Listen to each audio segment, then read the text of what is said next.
За актуелната политичка криза, улогата на меѓународната заедница како и позицијата на интелектуалците во овој интрамакедонски конфликт кој се случува во државата, во ово издание на студио разговарам со професор Денко Малевски. Професоре, пред да го започнеме ова интервју и во договорите за интервјуто, се прашувате што повеќе да се каже од она што е речено.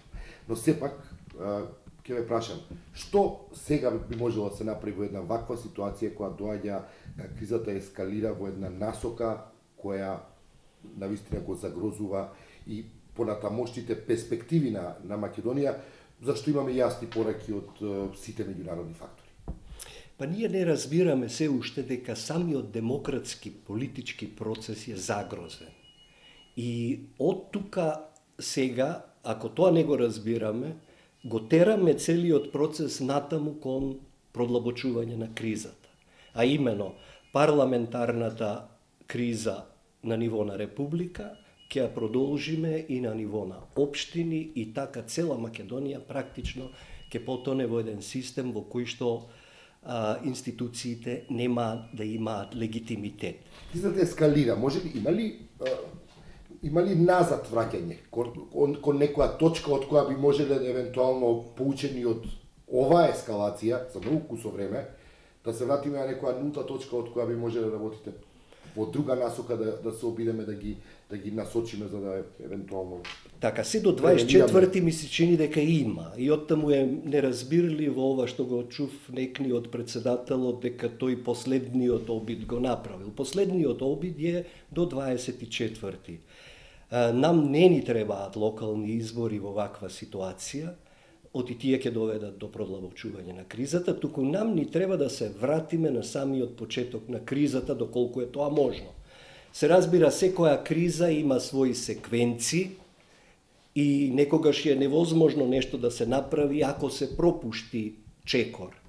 Но и во таа смисла, мислам дека опозицијата го пропушти чекорот, кога се случи напад врз демократијата на 24-ти, тие наместо да речат не го сакаме овој парламент, требаше да кажат не го даваме овој парламент и бараме одговорност за оние што употребија полициска сила за да не отстранат. И на тој начин ја повредија демократијата. Не сме заинтересирани за себе, туку за здравјето на македонската демократија. Така да настапеа, ќе можеше да се утврди вината, ќе ја добиева меѓународната поддршка за тоа, ќе да се утврди одговорноста, да има извинување и да има оставки. Во обидите да се анализира генезата на оваа криза и она што и начинот на кој таа ескалира, во главно има коментари дека Македонија е заложник на две суети, односно 20 лидери на владеачката и опозицијската партија. Дали согласувате со таа диагноза или можеби проблемот е многу подлабок? Јас мислам дека е опасно во политиката да се смета дека политичкиот опонент не представува никој друг освен самиот себе си. Тоа е една класична грешка во политиката, оти тие луѓе, без оглед дали ни се допаѓаат или не, представуваат сегменти од општеството.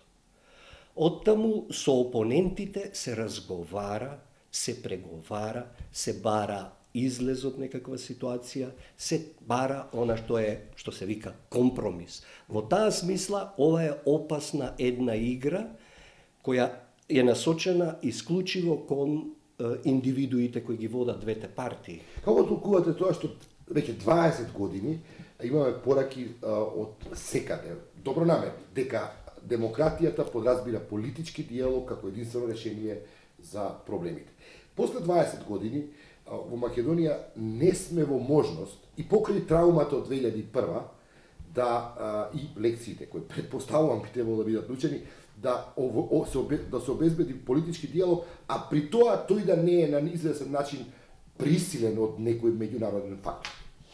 Па, едноставно, тоа е нашата состојба на умот. Ние немаме демократска традиција, она што го знаеме е предходниот систем, еднопартиски систем, немаме нити во подалечната историја и традиција на демократија, и ние власта ја доживуваме на еден начин на кој што многу интересно, еден автор уште од минатото има напишано, како елементарна непогода, град ке те удри или дожд или поплава, тоа е за нас власт. Ти лично ништо не можеш да направиш за тоа. Оние пак што доаѓаат на власт, по имот власт исто така го доживуваат, сега ми е мене редот, нели? И сите вие има да се подчините на мојата волја. Нешто сосема спротивно на она што представува демократија. Демократија е игра на политичка игра на групи кои презентираат различни интереси во општеството.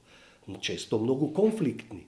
Фактот дека се тие конфликтни налага на водачите на тие групи да бараат излези преку компромис. Ние таа уметност не сме ја совладале, затоа што поблиска ни е тамна тоа. бариера е тоа. Очигледно. Се обидувате да го детектирате проблемот. Зошто тоа не може да пробие? Зошто не може да пробие? Видов пред 2001 дека сепак мораш со диалог да се решат проблеми. Да. Што еден од големите проблеми е наглиот наплив на демократија. Значи, од диктатура 91 станавме демократи. Факт е, 20 години. Меѓутоа, сега читам за кога почнала реформата на администрацијата државна во Англија, за да не им дозволат на партиите да си местат своји луѓе долж спектарот на политичката администрација. Првата реформа започнале 1855 година. Мислам, и таа свест, демократска свест растела. Кај нас е голем проблем. Ако не можеме со Велика Британија, не можеме барем со Бугарија. Во Бугарија ве гледаме со сите слабости на бугарската демократија кои се познати. Сепак демонстрираат известен квалитет демократски. Па не би можел да правам баш таква споредба сега. Она што знам што ни фали, се нашите демократски институции, помалку и нашите политичари се шупливи. Во смисла не се исполнети со демократски вредности. Така? Една демократска вредност е да речеме да ја утврдиме вистината. Сега, обиди се било каде, од државно ниво надолу да речеш, луѓе, да ја утврдиме вистината, кој ќе биде одговорот? Е вистина. Шо е вистина, шо не е вистина. Друга вредност е да речеме заедништво. Она што се гради во демократиите. Заедништво, во смисла да ти знаеш со своите постапки до каде да одиш, за да зачуваш безбедноста на државата. Велат вака, ако си ти клуб на самоубици, нели, како што се однесуваат нашите политичари, не може ни народот да очекува нешто добро. И така натаму, другите вредности ги знаеме кои се, нели, слободата, правото на збор и така натаму. Ама, уште едно да кажам, кога читав за тоа и ги истражувам овие системи, многу интересно е, еден збор сум испуштал секогаш. Вредности и верувања, values and beliefs. Значи, тоа му доаѓа демократијата нешто како религија, Борјан. Да веруваш во тоа треба. Да веруваш да не можеш да направиш потек против твоето убедување. И како е можно сега сме доведени во една таква парадоксална ситуација, и некои коментари кои во јавноста ги читаме деновиве, да испаѓа дека Вестервере, Филе или било кој од некои од меѓународните фактори кои на известен начин се ангажираат на Балканот, да се позагрижени за иднината на Македонија од она што го имаме, што можеме го чуеме во домашниот дискурс на политичарите. Па, тука се и персонални интереси инволвирани кај нас, а именно да се одржиш на власт, нели? Тоа е. Што ќе ми ја се одржам на власт ако гледам дека земјата ми се растура? Јас со години сум гледал факултетот како се растура, па ништо не сме превземале, да речеме, или без оглед на обидите на малцинство, не можеш да фатиш таква една насока. Јас мислам дека не треба многу да се чудиме. Има примери во историјата кога политичари, политички партии упропастиле држави. Да не се залажуваме дека тоа не може да се стори и кај нас да се случи. Кај нас има премногу неразрешени конфликти во општеството, кои што во еден момент доведоа до парализа горе целосна. Имено, има многу несогласувања за битни нешта, кои што мораме да ги абсолвираме.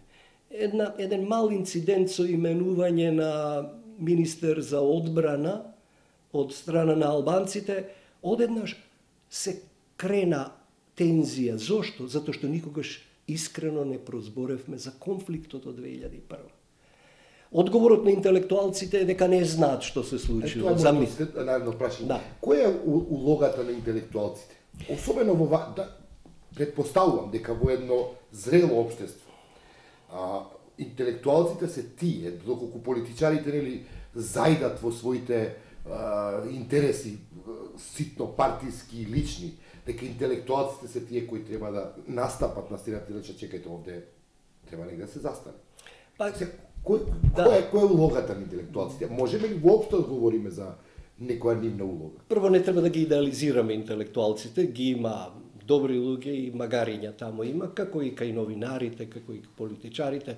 Меѓутоа генерално земено, бидејќи нивната позиција е релативно комотна, тие се обезбедени луѓе, од нив би се очекувало да ја зборуваат вистината и да се залагаат за некои принципи за кои што, да речеме, некој кој што се бори за елементарен опстанок, не би го не е во состојба да го направи.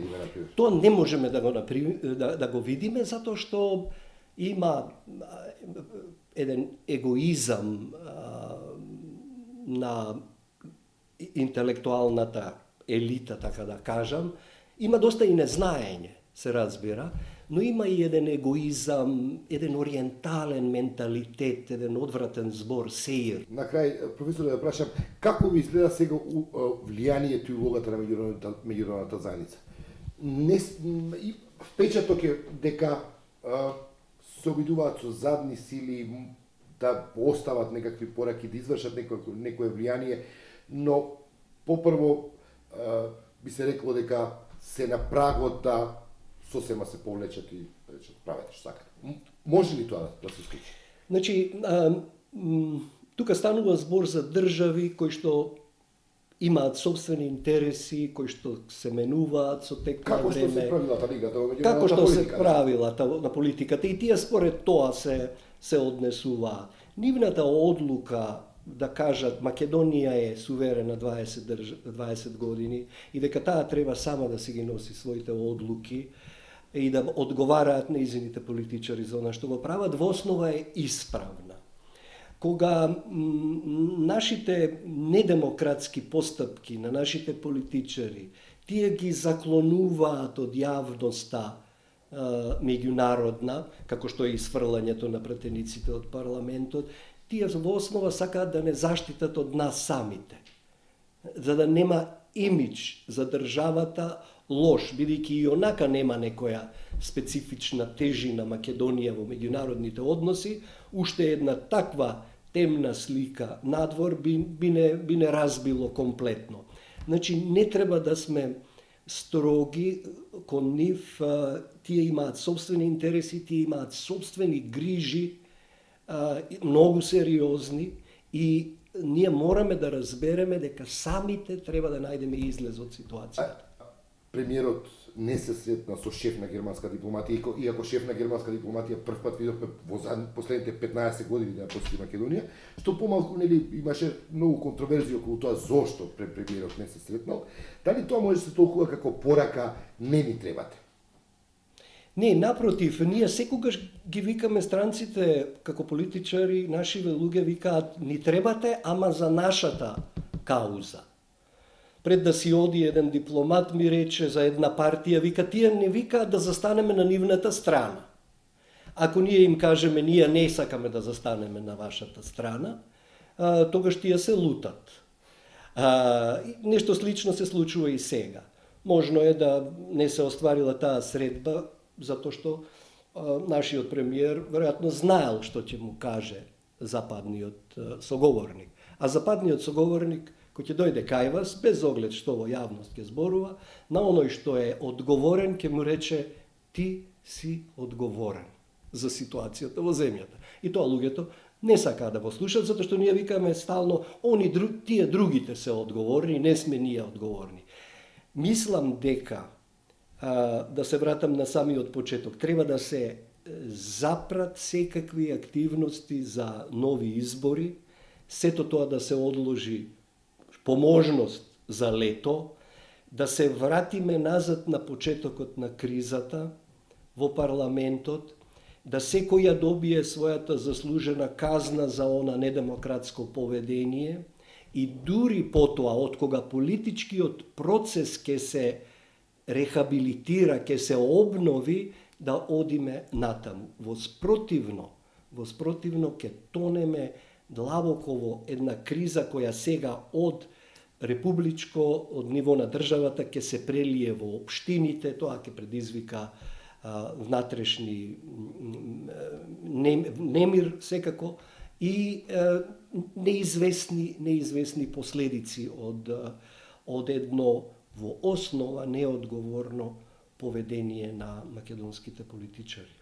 Благодарам, професор.